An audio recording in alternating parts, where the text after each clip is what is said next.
Minimalists. How can I figure out the difference between having a great relationship and settling for an easy, comfortable relationship? This is a good question. Yeah, that's a great question. Because sometimes we confuse the two, right? Mm-hmm. We confuse, well, this is kind of, in fact, you know what, man? The reason that I know Beck stayed in her marriage, her and I were both in 8-year relationships. She was married before we were together, and I was married before she was together, obviously. And we were both in these 8-year relationships. And I think the reason they lasted as long as they lasted is because they were easy. Yeah, and comfortable. It's like, well, I'm following this trajectory. I'm going with the flow, and this is what I'm supposed to do.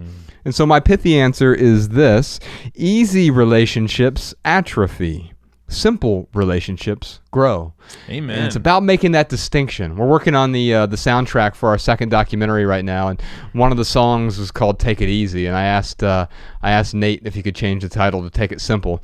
We have a essay on our website from years ago, but it's still one of my favorites. I accidentally, there was like a UPS or FedEx guy dropping off a package one day, and in Ohio you hear people all the time say, "Take it easy, take it easy." It's just like it's like saying goodbye, right? Yeah. Well, for whatever reason, it was something that day, I was writing about simplicity or something, and as he left, I said, "All right, take it simple." And I'm like, wait a minute, what? And ever since then, I've actually signed my emails with "Take It Simple." Yeah, man. Because easy is just that. It's easy. It's unintentional. But simple is intentional. It's deliberate. It's curated.